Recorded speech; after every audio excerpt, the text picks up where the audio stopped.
Muy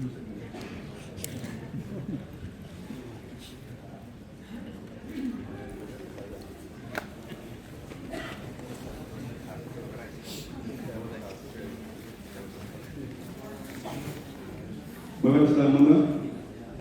Me llamo Víctor, más conocido como VictorDevelops. Soy game designer, pero no importa nada en esta conversación. La verdad es que es Romero, que está a mi lado. Mirad, voy a explicaros un poco cómo va a ir la charla. Vamos a presentar a todo el mundo y demás. Pero sobre todo, bueno, primero, muchas gracias por venir. Es un evento importante porque es la primera vez que se hace este evento y además tenemos a Romero con nosotros. Y esta charla va a ir en 3 bloques principalmente. Esta pequeña introducción, pero aparte vamos a hablar sobre la trayectoria de John y vamos a hablar también sobre su libro, Dungai. Pero aparte de todo eso, también vamos a hablar un poco sobre su filosofía de diseño, vamos a hablar un poco sobre cómo él trabaja y finalmente tendremos espacio para preguntas y respuestas. Vale, así que si tenéis alguna pregunta interesante para John, yo os pediría que fuera concisa, en el sentido de que cuanto más concisa sea, más probabilidad hay de que más personas puedan participar. De modo que, teniendo esto en cuenta, pues os invito a que vayáis pensando en qué queréis preguntarle. Tenemos aquí también a Santiago Valero, que es vicepresidente de Videojuegos por Alimentos, que él va a ser nuestro traductor, va a traducir lo que vayamos diciendo, y la forma de operar va a ser la siguiente. Yo voy a hablar en inglés con John, y digamos que Santiago nos va a ir traduciendo poco a poco. Vale. De modo que pasamos a inglés. John, thank you very much for coming. It's a great pleasure to have you here. You know, it's amazing that you can spend some time with your fans, especially coming from a legend like you. Well, thanks for having me here.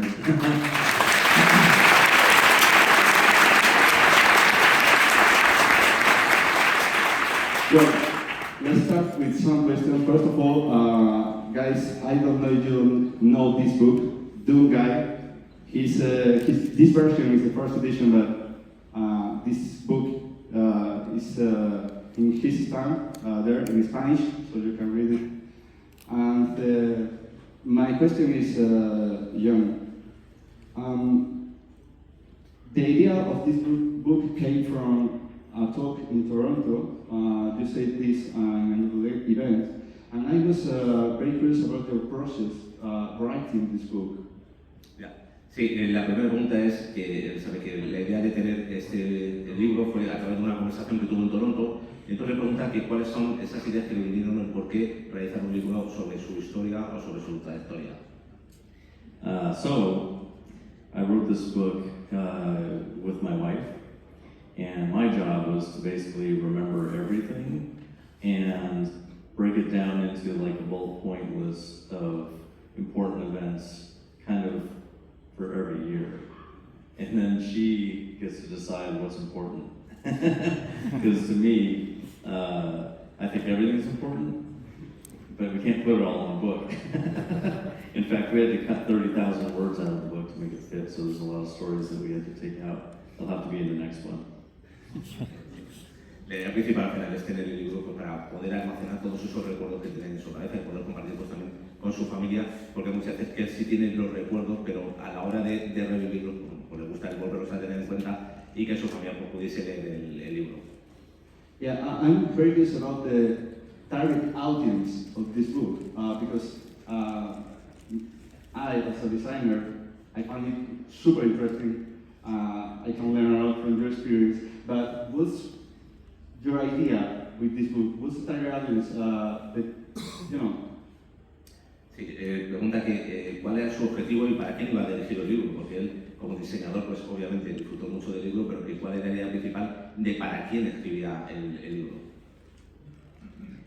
Target audience is the game players mainly. There's some programming talk in there a little bit. It's not deep. There's some footnotes that describe some of the programming a little bit more in depth, but overall it's written for gamers, game players. La idea principal es que el libro fuera para gamers. Si te tocan algunos puntos, pues se mete en detalle en cómo se programaba, cómo se hacían algunas cosas en concreto, pero que lo podías disfrutar todo los gamers, aunque no fueras como tal un desarrollador o trabajaras en la industria. Well, I know that the Apple II is a super important hardware for you, for your development as a developer. And I was wondering if, when you were super young, did you always know that you wanted to make video games for a living?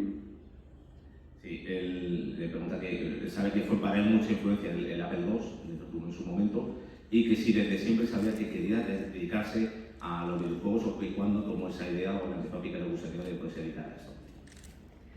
Since I was 11, I knew that I wanted to make video games, but I didn't know anything about a living when I was 11. I had just hoped that I could keep on making them, so I just needed to get good at it.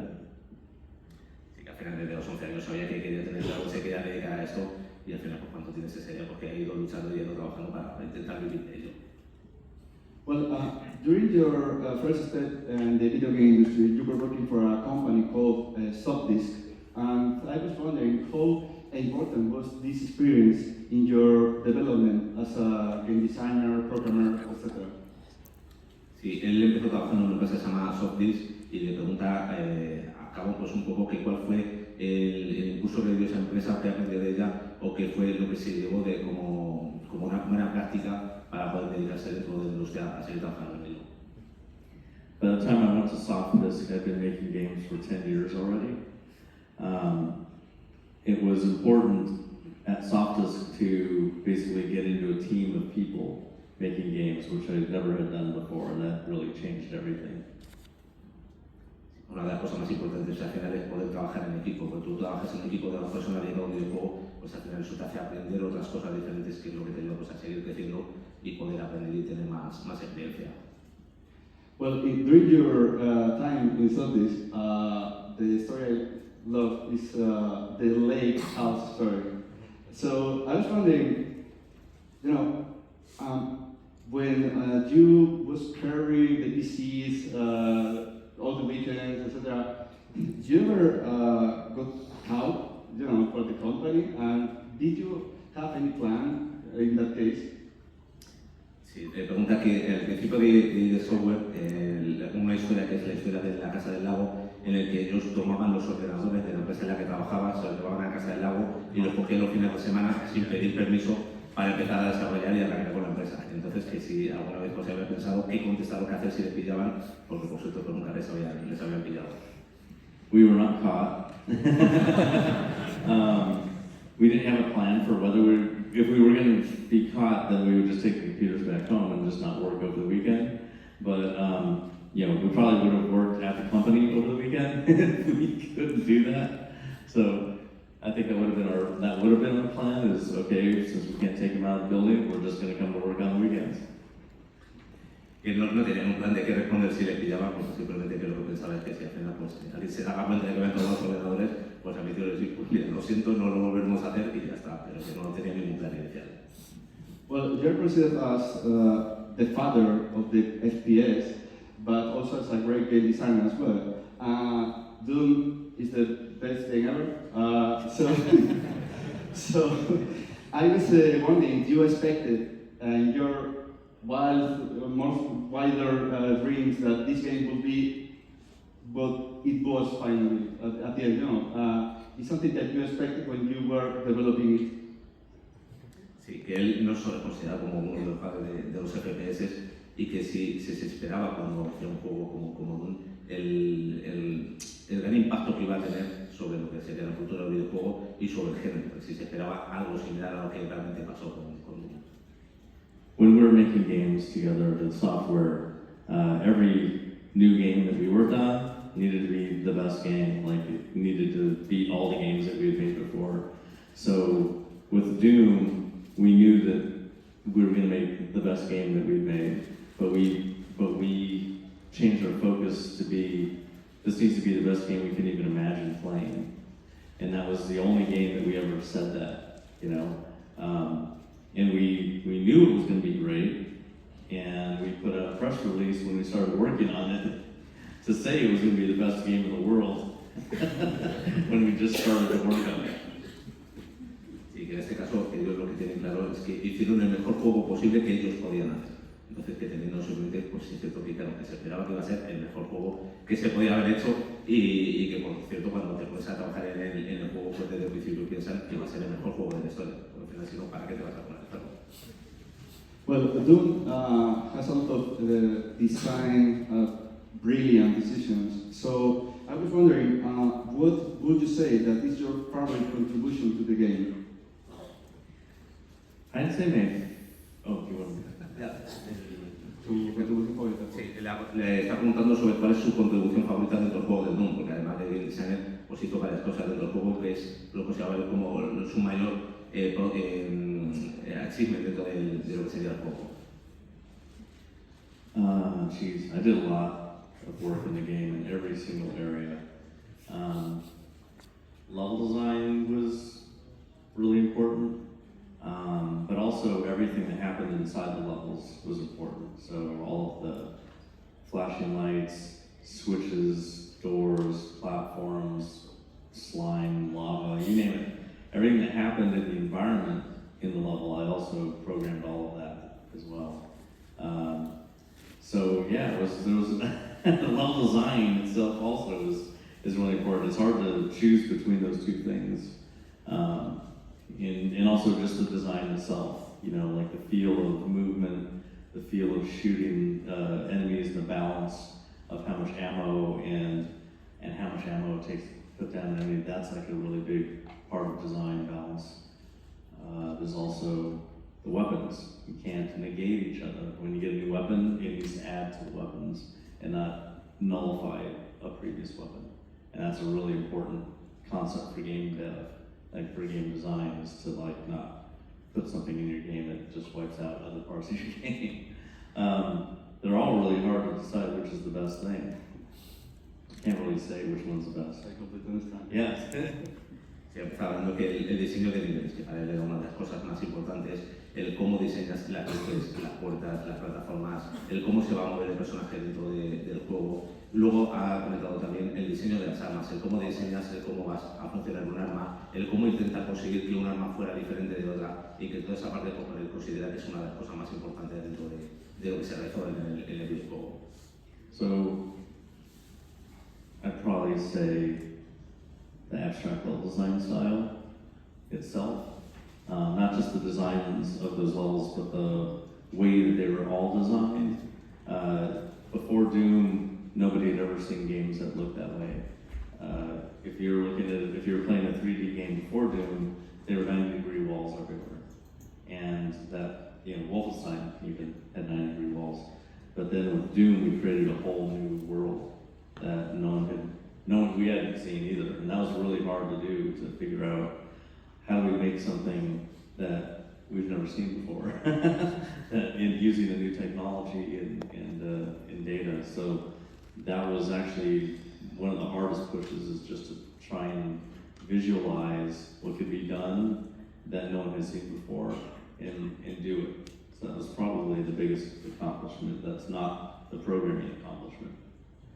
Una de las cosas más complicadas es realizar realmente un juego de una forma que nunca se había visto antes. O sea, no había ningún precedente, no había algo en lo que fijarse. Entonces, cuando haces algo totalmente de cero, pues la dificultad que tiene eso, pues, bueno, en tu juego como Wolfenstein, pero al final, cuando haces algo de cero, con una tecnología totalmente nueva, pues al final eso tiene una complejidad muy elevada. Entonces, pues eso le hace sentirse también orgulloso de poder haber encontrado un camino para hacer algo muy diferente a lo que había en ese momento. Well, this feature in Doom about the movement of the character, and this that the movement is momentum based. And I'm very curious about this decision specifically because in modern FPS, it's not happening it's not very usual, And I was wondering why this decision, if it is for encouraging the player to move faster and faster, or what's the meaning of this design feature? Sí, hay una funcionalidad dentro del juego que lo que te hace es que vas avanzando cada vez más rápido y que cuando te paras no se para de golpe, sino que tarda un pelín en pararse. Entonces le pregunta pues, cómo se diseñó esa funcionalidad del juego y de dónde vino la idea de hacer algo similar a eso. The movement in Doom kind of came from our previous games as well. Every game, even with Commander Keen, we had momentum-based movement with friction for slowing you down and we were doing very simple physics in the very first side-scrolling games even. And then when we went into 3D, with mostly Catacomb 3D, I'd say, we kind of carried that momentum-based approach into that game. And when we got to Wolfenstein, we went way faster. You know, and we had to have friction, we had to have, like, what is the speed to start up, to go fast. As soon as you start, you have to have the acceleration, and you have to have the friction to slow you down. And with Wolfenstein, you know, each of our games was done pretty quickly. Like Wolfenstein was just 4 months. And then with Doom, we decided we're gonna spend a lot more time on the movement to make it feel like a BMW, you know, like make the player feel really good moving around, but high speed. And so we focused a lot and did a lot of revision on how the movement felt in Doom versus what we did before, which was we got it done really quickly. So Wolfenstein was just very quickly programmed, and Doom was just really polished. Sí, habla que la idea del momentum based viene de los juegos anteriores en los que pues también no se prestaba tanta atención, no tenías tanto tiempo como para desarrollar el movimiento y por supuesto funcionaba de aquella forma, pero que cuando se pusieron en Doom pues querían darle una vuelta, continuaron a trabajar un poco en cómo estaba programado el movimiento y que siempre pues lo que tenían en principio era que el movimiento iba a ser lo más rápido posible. Cuando hicieron Doom pues se fijaron un poco también en la física y cómo debía de hacer la fricción para ver un poco cómo funcionaba la idea de poderse mover lo más rápido posible. Well, in my opinion, the best skill you have, or if we can call it as a skill, is that you can find the fun in any technology. It's like when you find a new technology, you can see how it can be fun. So it happened with the deathmatch. Thank you for the deathmatch. And when you found this technology, how did you feel, and what were the kind of things you were looking at, you know, to understand that it will be something super big in the game industry? Sí, que una de las skills más, una de las skills más importantes que tiene Romero es que puede encontrar la diversión en cualquier tecnología o en cualquier cosa que haga. Entonces eso hace que sea algo mucho más fácil y dinámico hacer cualquier juego. Y le ha comentado, por ejemplo, en el caso del Deathmatch, el modo Deathmatch, cómo le viene a la cabeza una idea como para hacer algo similar y que dónde viene esa facilidad de encontrar la diversión en cada cosa de lo que intenta hacer. At id Software, we had an internal network for about a year before we started working on Doom.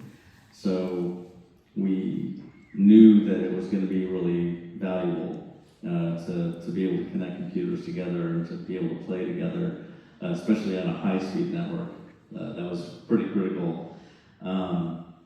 When I was working on DoomEd, which was the Doom level editor, we had modified it within just hours. So someone else in another room could be editing the map at the same time that you're editing it by sending data over the network back and forth really quickly. And that was really cool. And we knew that it was going to be amazing to have another player in the game and be able to do the things that the player himself was doing, but to each other. So we just could visualize that was going to be the coolest thing in the world. We just had to make sure that we could get the speed there with the networking code that we wrote. But that code did take but a few days to write.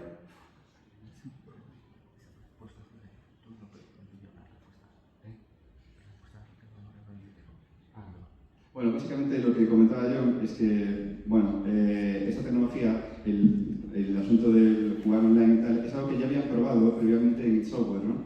Y la cuestión es que, de alguna forma, cuando ellos empezaron a testearlo esto con Doom, muy fácilmente, bueno, digamos que al principio tenían que tener los ordenadores literalmente conectados entre sí, pero muy fácilmente entendieron que esta era una cosa súper cool, que era muy divertido ver a otro jugador ahí, luchar contra él, etcétera, porque claro, tenemos que entender que en aquella época no era algo tan usual en todo tipo de juegos. Entonces, claro, ellos lo vieron y dijeron, esto lo va a petar. Pero bueno, en general, la pregunta es porque John es capaz de ver estas cosillas en cualquier tecnología y entender cómo convertirlo en algo divertido.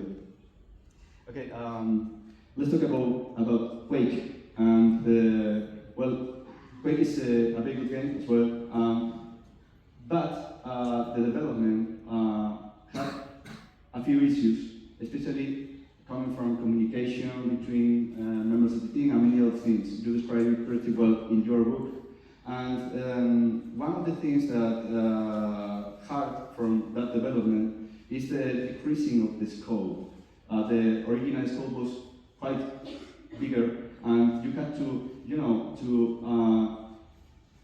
in this case, to be like, you had to remove a lot of ideas from the previous version, and finally release the game with only a small portion of the content. So I was wondering, how did you feel with this, with these changes, and how do you see the game currently?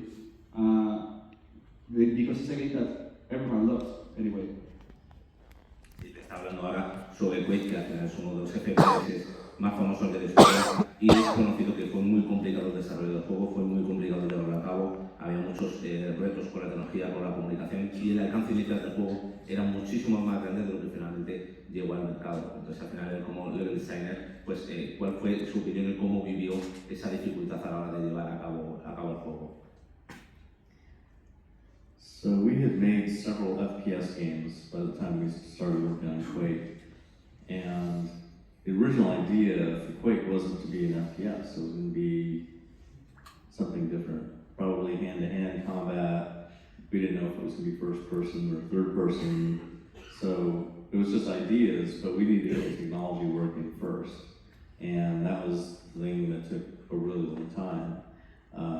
It took about a year before the engine was actually at a point where we could use it to make the game, and by that point, people were really tired on the team of not making the game and spending all their time making stuff that was getting thrown away because the engine kept changing.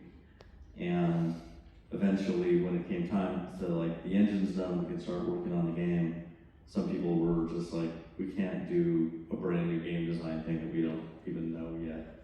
It's like, we already did our R&D, and we didn't want to do another year of R&D on game design. So the decision was, let's just make an FPS and forget all the ideas that we had before. We're going to go forward with the content that we kind of have, and then try to unify it and finish this game and put the, add more to the design to, like, get it done.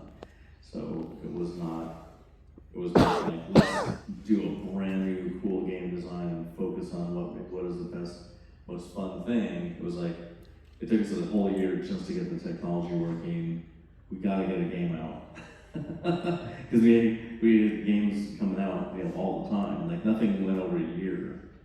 So it was, that was the thing, that the game could have been broken up into a couple different ways, so there wasn't all the technology in one game. We could have just done really cool internet gameplay, leave the 3D for the next game, like the full 3D. So we should have broken it up, but we didn't. But how did you feel with this change? Because the original scope was for a different game, and as a designer, how did you feel about it?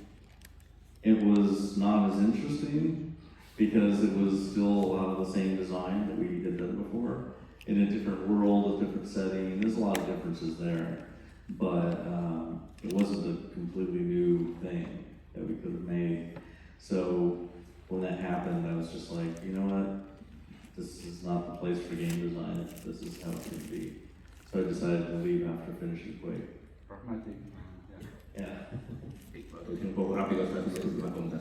Originalmente Quake no iba a ser un FPS, entonces se estaba hablando de diferentes ideas que podía ser un juego de lucha, un juego en tercera persona, y al final pues eso lleva a la complejidad de que cuando no tienes claro lo que vas a hacer, el equipo al final se cansa de que coja sus ideas y empiece a trabajar con algo y se terminen tirando porque luego no puedes implementarlas porque la tecnología no lo permita o porque al final otras personas tengan una visión diferente de lo que querían hacer. Y al final pues les costó bastante el poder llegar a un acuerdo y poder encontrar qué sería lo mejor que podían hacer en el tiempo que tenían y con los recursos que tenían.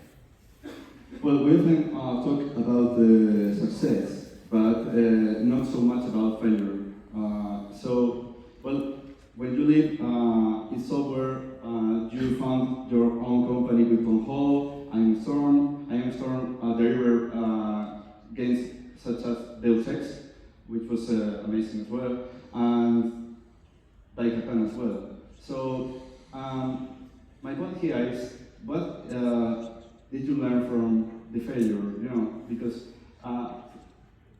to this point you were releasing super big and important games, and now, Sí, él fundó la compañía Iron Storm, y entonces ahí fue cuando sacaron los juegos Deus Ex y Daikatana, que al final son juegos que dentro de lo que es la industria no han tenido la repercusión, o no tuvieron quizás los números que se esperaban, entonces hablaban porque que no siempre tienes éxito, y entonces también pues hay ciertos juegos que no funcionan como tú quieres y cómo se gestiona este tipo de lamentabilidad, fracaso que puedes tener con algunos trabajos de los que llevas a cabo.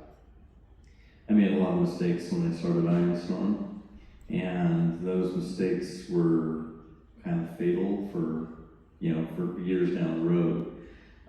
They were going to become fatal. We did the best that we could, but from the beginning there was a lot of bad decisions made, and then probably after about a year and a half, changed those decisions, but it was already kind of too late.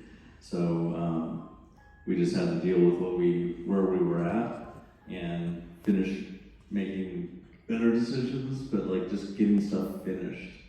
And we had 4 games in the company, and we completed and shipped all 4 of those games, which is hard to do if you know anything about the game industry. Most games are canceled rather than released.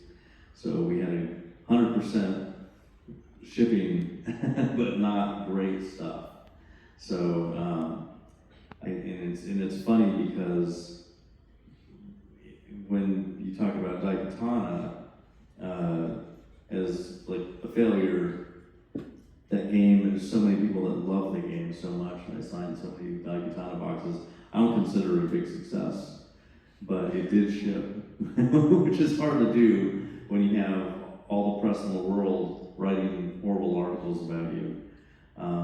But getting it out there was like, it's out, some people really like it, and I knew at that point what all the things that had gone wrong that I'm not going to repeat again in the future, and I never did repeat that again. But I at least finished the game and got it shipped. So there was still lots of stuff learned from that whole Iron Storm chapter that I never did again. Al final dice la convicción de que estaban realizando 4 juegos a la vez. Entonces, al final hicieron todo lo que pudieron, pero hay veces que desde el principio pues, se cometieron errores en algunas decisiones que se tomaron, y eso te lleva a que a lo mejor pues, el juego no termine siendo lo que esperabas en un principio, pero que dentro de lo que cabe pues, hicieron todo lo que pudieron. Entonces, no siempre todo sale bien, pero por ejemplo, pues a él le hace feliz el poder ver que pues, hay gente que se acerca que le dice que sí que le ha gustado la katana. Como se suele decir, para gustos colores, entonces hay gente que le puede gustar, y esa parte pues, sí le hace sentir orgulloso de que ha funcionado bien. Hay decisiones que lógicamente volvería a no tomar, como el tema de la cámara de katana, pero bueno, son errores que uno aprende. Y ha remarcado también que además tenían 4 juegos y han lanzado los 4, en lugar de una cosa que se hace mucho en la industria, que es cancelarlos y entonces te quedas en el juego y nadie puede disfrutar de nada, ¿no? Entonces, bueno, también lo pone un poco en valor ese tema.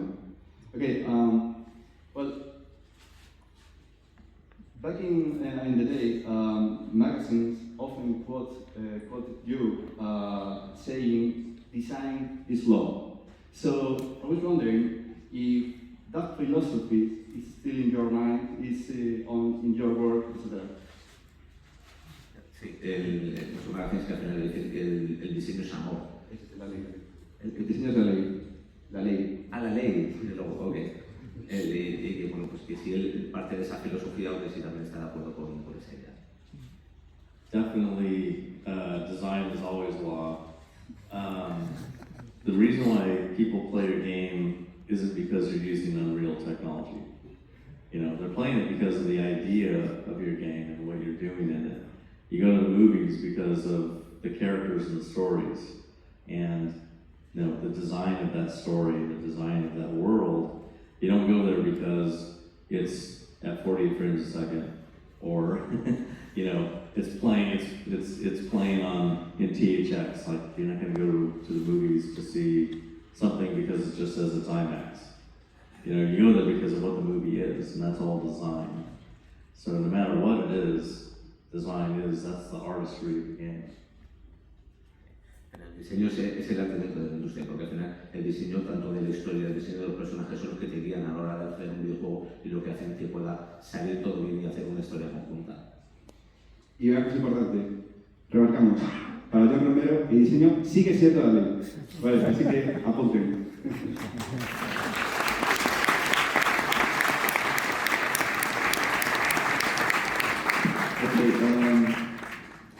You mentioned that you have hyperkinesia, which is a condition that lets you remember everything briefly. This is good, but this is bad as well, sometimes. But my point here is that I was wondering how this influenced you in your work. I mean, how useful is this as a game designer? Sí, aquí comenta que yo creo que tiene hiperkinesia, creo que se pronunciaba. Sí que es una condición que le hace recordar todo como si lo siguiera viviendo en ese mismo momento. Y al final, pues, ¿qué impacto tiene el tener esa capacidad a la hora de diseñar los niveles y qué impacto ha tenido dentro de su carrera? It's very helpful to know how games have been designed in the past. There's some cool ideas that people have used that were never used again. And a lot of times that could have been because of where technology was at the time. And some of those ideas could be used in the future. And so being able to remember, lots and lots of game mechanics from the past is super useful for when you're trying to create something new and you already know that it's been done a certain way. Even if everybody else doesn't remember anymore, at least you know that it's been done a certain way, that you're going to take an aspect of that and make it modern. Like there was a game in 1984 called Whistler's Brother that was out on the Atari 800, and in that game it was a platform game, and you're trying to navigate a whole like screen after screen to get to the exit. But your brother is on the screen and he's reading a book constantly and he doesn't know where he's going, so he's always just like randomly moving everywhere, and you have to whistle to make him come to where you're at. Otherwise, he'll get killed by stuff that's on the screen. And so you're trying to kind of keep on whistling this guy from screen to screen to keep from getting killed so you can actually finish the level. And that's an interesting aspect, that's an interesting design mechanic that you could use sometime in the future as just a side extra thing. Just even the idea that you would whistle in a game to do something is not common. It's just like that idea is cool. It's 1984. It's 40 years ago. That could be used sometime in the future as just part of a game that people will be writing about. Oh, so cool! I could whistle for my cat, or whistle for my dog to come, or whistle for my whatever you want to put in the game, and have that be a unique aspect, even though that idea was like 40 years old. Dice que es una capacidad que le ayuda mucho, porque al final, para cuando tú vas a diseñar un juego, bebes mucho de lo que sería el pasado, de los juegos que habéis diseñado en el pasado, de los juegos que has jugado, y al final eso te ayuda a poder hacer el mejor juego posible. Entonces ha contado también el recuerdo de la historia de un juego que jugué en el 94, en el que realmente tú ibas pasando de las pantallas y tenías que acordarte de qué camino habías ido pasando para que no te mataran y poderte pasarte el nivel, pues si tenías que volver atrás. Y entonces pues esa capacidad que él tiene pues le ayudaba a poder pasarse esas pantallas que no siempre eran demasiado fáciles. Now I have a question about the Romero rules. When you, for example, establish a foundation of a strategy for the level design of your games, you usually establish, or at least you describe it in your book, that you establish some rules to follow, and you have to follow all those rules to make a good level. So I was wondering if you are using this strategy in your new projects as well. Sí, le pregunta sobre las reglas de Romero, que son como unas reglas que él tiene definidas, que se tienen que seguir siempre cuando vas a hacer un diseño de un nivel, y entonces le pregunta si esas reglas las sigue teniendo definidas y se siguen utilizando ahora cuando realiza cualquier tipo de nuevo proyecto. Yes.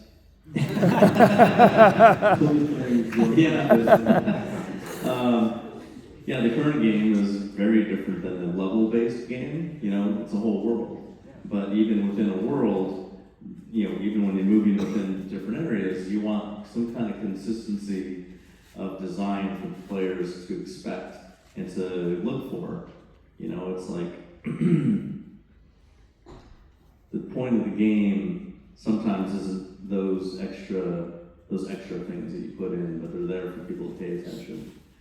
The main part of the game, obviously, you implement that, but sometimes there's other layers that you can put into a game that will lead the player in around the world differently because they've just noticed something or they heard something and they recognize a thing that was not there in the main game, the main area where you're like what you're focusing on. If the game idea is, I need to get through these different zones to switch these things off or whatever, kill these things, whatever it is, and I gotta go from zone to zone to do that. It could be like, well, every tree, if you look at the top of the tree, there's this one bird, and if you can like look at the bird or use your binoculars, if you have binoculars, and like you can identify a different bird in every biome, then you get an achievement or you get something extra, or maybe that bird will drop something for you if you take a picture of it or something. Like it's like, oh wow, this is a totally different piece of this game that has nothing to do with what you're doing mainline. But like if I thought that was a good idea, then that would be okay. I have to have a different bird in every biome that will give you something that's important, and just as an extra thing, just as an extra thing for people to see that there's detail everywhere in that design, and it's not just the basics that you're going to in the world. So yeah, I always have a list though. There's always a list of, and I'm still making levels for Doom 2, and so those definitely have a list because those are level-based games. But I'm always trying to design something brand new that no one has done before in that area. So I'm doing that in the new game. Sí, comenta que sí, que las reglas las sigo utilizando y que eso ayuda muchas veces a la hora de dar consistencia a los trabajos que estás haciendo, que muchas veces no solo realizar un diseño básico de nivel, sino que te tienes que fijar en el detalle, algo tan simple como que puedas tener un pájaro encima de un árbol, que se te quede la imagen esa y que eso le pueda dar consistencia a todo el juego y a todo el resto de diseño de las diferentes pantallas, y que al final esa idea de consistencia pues nace de las reglas que él había definido, y que esas mismas reglas pues se las utilizo pues tanto para con 1 como con 2 a la hora de hacer los diseños de niveles. Well, there's one more question, the last one, and then we will let the people ask as well. It's about the current situation of the industry and your new project, who has been, Microsoft just escaped, and I wanted to know if we can have any hope about your new project, and if so, can you hype us? Le pregunta que sobre la situación de la industria y sobre sus nuevos proyectos. Entonces intentamos sacarle alguna información a ver si nos da algo que nos pueda ayudar a dejar para ver cuáles serán sus próximos pasos.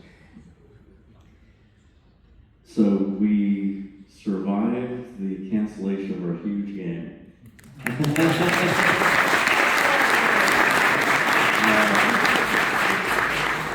We had a good 110 people working on the game every day for years.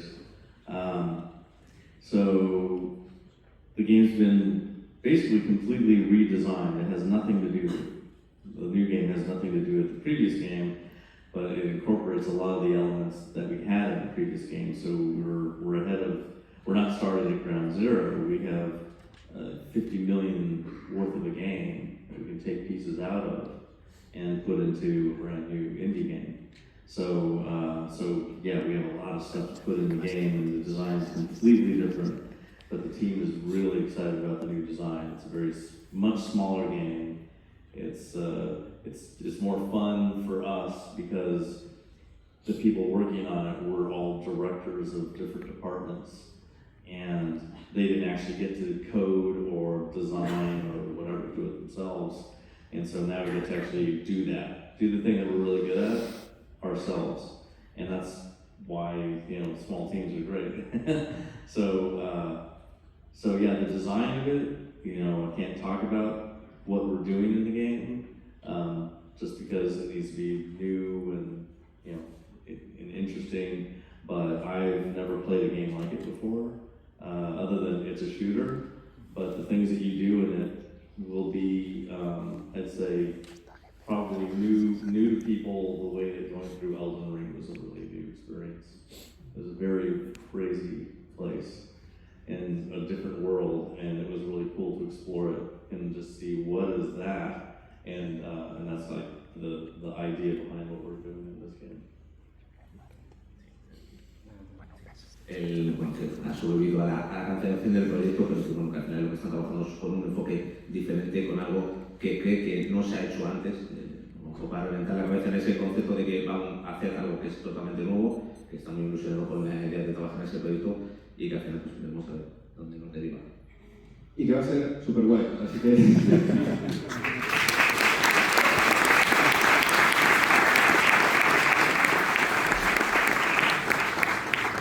Bueno, como tenemos todavía unos minutos, vamos a aprovechar estos minutos para vuestras preguntas. Y me gustaría recordar nuevamente que vamos a intentar ser concisos en las preguntas, especialmente porque así le permitimos a más personas poder preguntar, ¿de acuerdo? Así que voy a pedirle aquí a Jorge José, mi hermano, a ver si puede encargarse de ayudarnos un poquito con esto.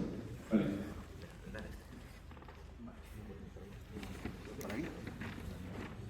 Hola, ¿qué tal? Buenas tardes. Yo quería preguntarle a John un poco cuál es el vínculo actual entre los 4 miembros fundadores de ID Software. Me refiero al vínculo personal, no profesional, sino bueno, pues que nos pueda contar una anécdota de algún contacto que haya tenido reciente con los miembros fundadores, ¿no? Con Tom, con Adrian, con Carmen. Okay, he's asking about the audience, ID Software. So did you have collaborations with him? Or you can share any personal or any story about your relationship with them? Let's see, if we're talking about the original founders of id Software, that's Tom Hall and Adrian Carmack and John Carmack. And on my latest game, Adrian Carmack and Tom Hall were working on it for years. So 3/4 of the original id were on my latest game. So I keep in contact with them still. I mean, we were working together for years, just recently. So Tom he lives in Ireland. He's like sitting right next to me at work for every day for years. And Adrian was still in Texas, but he was doing art for the game. He was like the art director. And so we keep in contact with each other. And John Carmack, we are about to do a podcast about, I think, Quake's development. And it's a game industry AIAS podcast. So we're about to do a multi-hour talk about Quake. And we email each other back and forth and sometimes do streams on Twitch or whatever. So yeah, we're still friendly with each other. And other than that, I don't have too much contact with anyone other than that. Even like there's American and Sandy and Jay and Kevin. That's about it. That's kind of all the other people until I left. Well, there was David and John Cash and Abrash. I still don't talk to many of them. Just the people that founded the company. Yeah, the core people, us four. But everybody's still doing stuff. Taylor's still in the industry, Sandy's still in the industry, American is in the industry. Jay is retired because Jay went directly to Epic Games right after when I left id, he left id, and he went to Epic, and so he made a lot of money. So he's retired, and Kevin is retired. He stayed at id until just a couple of years ago. So he was the longest person at id over 30 years at the company, and then he retired. But now Donna, who was our office manager secretary, she'll be the longest person at id Software because she's still there. She's still there since 1994, January 94. So she'll be the longest. And I talk to her every once in a while. And I might go to QuakeCon next year, probably. No sé si preferís que sigamos traduciendo las respuestas o intentemos ir más rápido para que podáis hacer más preguntas. Digo, porque si más o menos entendéis la respuesta, por si podemos hacer más preguntas, si lo preferís. Sí, perfecto. Lo digo porque más gente tenga la posibilidad de poder preguntar algo. Vale, vamos con la siguiente pregunta.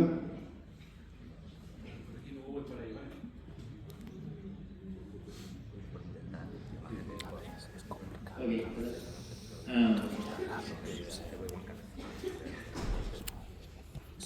Adelante, por favor. I want to ask one about, like you could talk briefly, what was your role in Heretic and Hexen, and how your presence influenced the Raven software, or there's any specific idea that you introduced in that games? I had been trying to work with Raven Software for years before I started them with Heretic. But finally, after shipping Doom, I got in contact with them again. I mean, the previous time, we got them the engine for Shadowcaster. And so they did that. They're finally on the PC. And then when Doom was done, then it was like, okay, are you guys ready now to finally make a game with us? And they said, yes. And we started working on, basically, like, here's what we have to do. There's a whole new world of development that they have to learn because we were not using PCs to make the game anymore. So I had to get, identify the team within Raven, because they had 2 teams. And so I got all the dev systems for that whole team. They're all next step, next step machines. And they already had PCs, so that's good because they would need that. Got workstations for them. I flew up there. I set up every one of the workstations, got them all connected on a network because they didn't have a network. And started teaching the programmers how to modify the code, like what Doom's code was like, and how to modify the code. And then I sat down with the level designers and had them start using my level editor on Next Step and learning how to make levels and what the iteration was like. Modify, save, run, and have that happen at the same time where here's PC and you're running your level, just reloading the level as you're saving it on Next Step. It just showed how fast the iteration was between the two. And then talk to them about what the design of the game is, which is like, it was so much work switching over to a whole new way of making games that the focus was not going to be brand new game design that is going to start over from square one. So I just said it needs to feel like Doom, so don't change the weapons, make them look different, but they need to have the same stats. Don't change the stats. The balance is perfect on these weapons. Just make them look different and give them an alternate firing that you can then do your game design additions to that. And so they would make builds, they would modify it, we would like, how many levels are we gonna make? Don't change too much how we did episodes. Keep the structure similar so you guys can just build new content and music and everything. It's almost like a mega TC, it's like total conversion for Doom. And except for lots of custom programming. So I was talking to them the whole time and getting builds and managing that process while I was making Doom 2 and dealing with the insane amounts of stuff that was going on in the world with Doom was out and magazines and books and like you name it was all coming in. It was a lot of work. And then with Hexen, same thing. They had finished Heretic. I uploaded it on December 23rd. 1994, so they finished it within a year. I uploaded it at 11:30 at night in Texas for everybody to have before Christmas to play this new game. And then they took a break, and then like early, like maybe a couple weeks into January, we started working on Hexen. And then I tell them, here's what I want to do with Hexen. I need level hubs. You have a hub, connect it to a bunch of levels, things that you do on the levels, change the hub until the hub is solved, and then you get through to the next hub. So you kind of go from hub to hub in all the levels. So I basically described that. Different character classes, having super weapons per class that you're building as you're collecting, going through the levels, so you can finally use the best weapon in the last couple levels. About the music, how I wanted the instruments limited to a certain set per hub so they felt different, just musically. All of these things was all the design that I gave to them for Hexen, and I let them I let them, I didn't tightly control them as much as I did the first game because this was more creative on their side instead of being more like, here's how this engine works. They knew how it worked, so they could do a lot more creativity in Hexen. And it's kind of, I think it's why I like Hexen more than Heretic. But you know, I did say, here are the things I want in the game, and then you guys are going to learn them any way you want with the Raven style. And I loved Hexen. It was such a good game. It was really fun. But I was in charge of, like, when the game was about done, fly up there. I'm there every night until 12 midnight, whenever they decide to go home. We're there trying to finish the game. I'm testing everything, trying to break everything, trying to make sure that everything's good before we're going, because none of us have QA teams. These are like little teams that only develop, you know, and so that was like on-site wrapping up for that game, and I didn't have to do it for Hexen because they already knew what the process was like, but I was on the phone with them all the time, and I think the very last thing that I threw into Hexen just before shipping, just days before we were done, was the idea that the music in the game was MIDI, and MIDI's limited. You know, we're doing general MIDI, which is 128 instruments. It's still limited, but if you play it on a Roland sound canvas, it sounds amazing. But not everybody has that. Like hardly anyone has it. So I decided to re-record all the MIDI on my Roland sound canvas and make them CD tracks.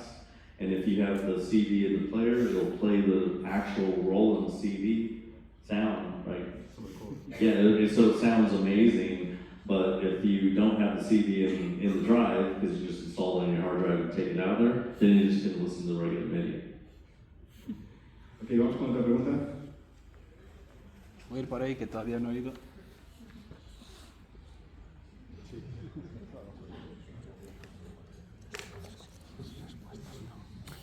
Hola, quería preguntarle qué opina de que su juego se pueda jugar en cualquier dispositivo electrónico, literalmente cualquiera.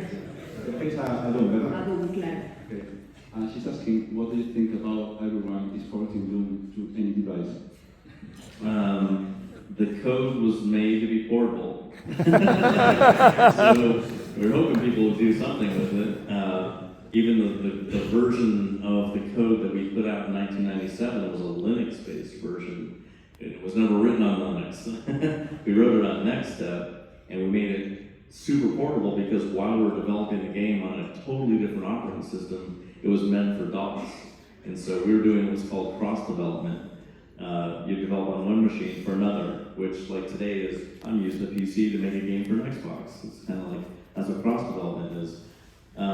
And we wanted it to run on a lot of different systems. We decided Doom needed to run on everything that was out, all the hardware that was out, so we had to write in what we call pure C, the C language, no C++. It was ANSI C, and it was extreme, as portable as a high-level language can get. And that's why it can be easily moved to any computer, because there's nothing tricky about that code. Thank you. ¿Seguimos con otra pregunta? Para atrás de todo, ¿vale? Luego vuelvo por acá.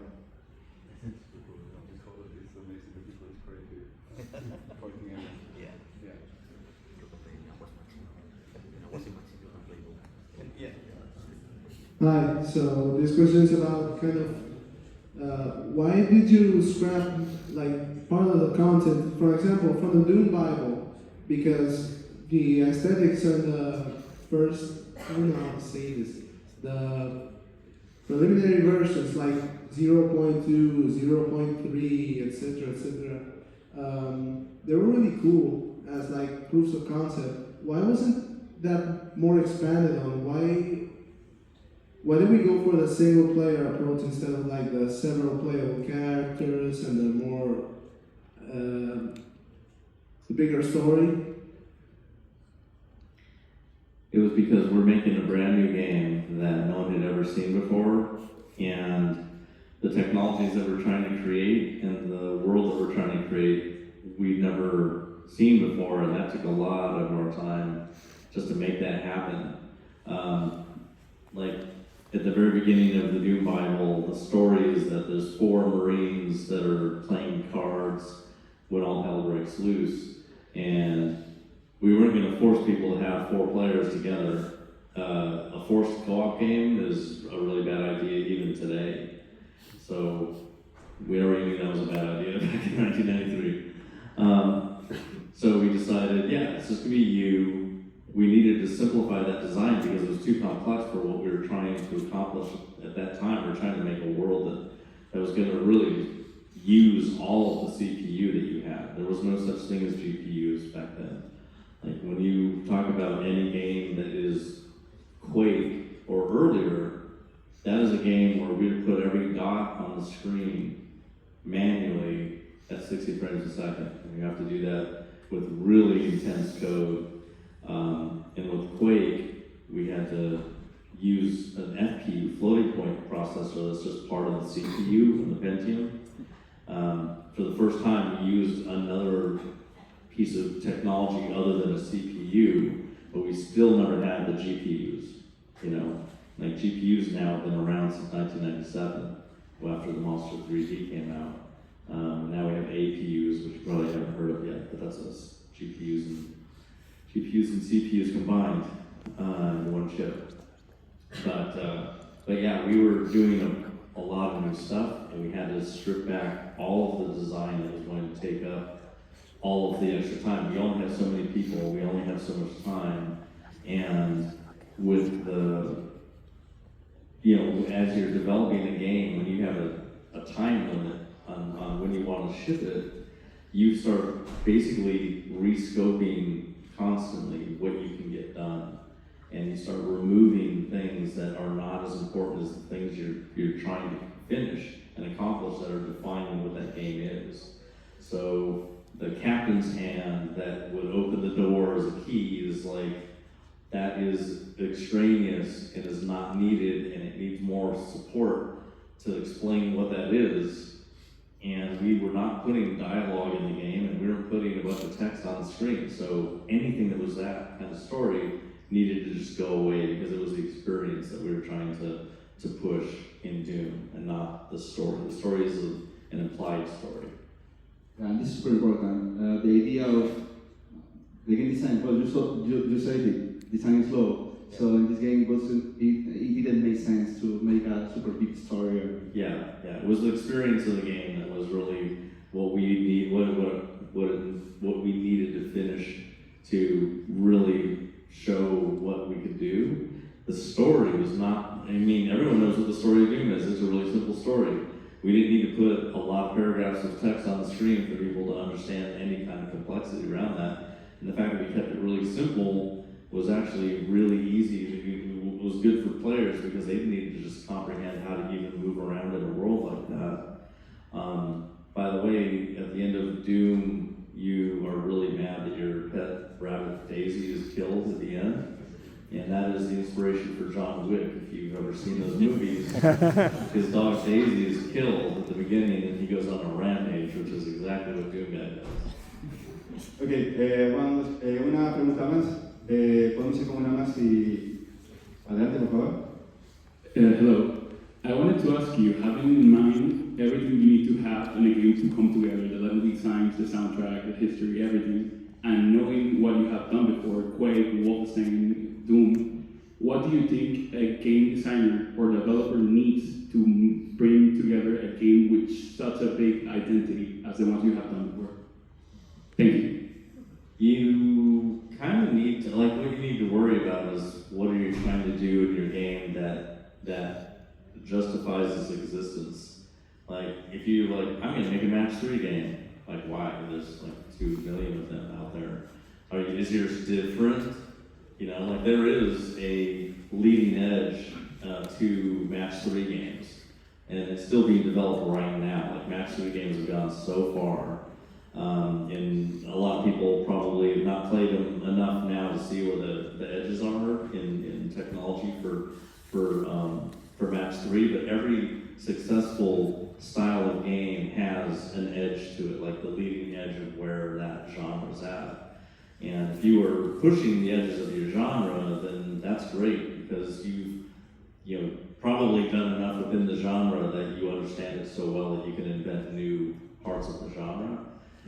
So it's important to like get that practice in and get really good at just basically understanding how to make games, and then what are the player needs, like what do players really want to do within that genre, and figure out what the next step is.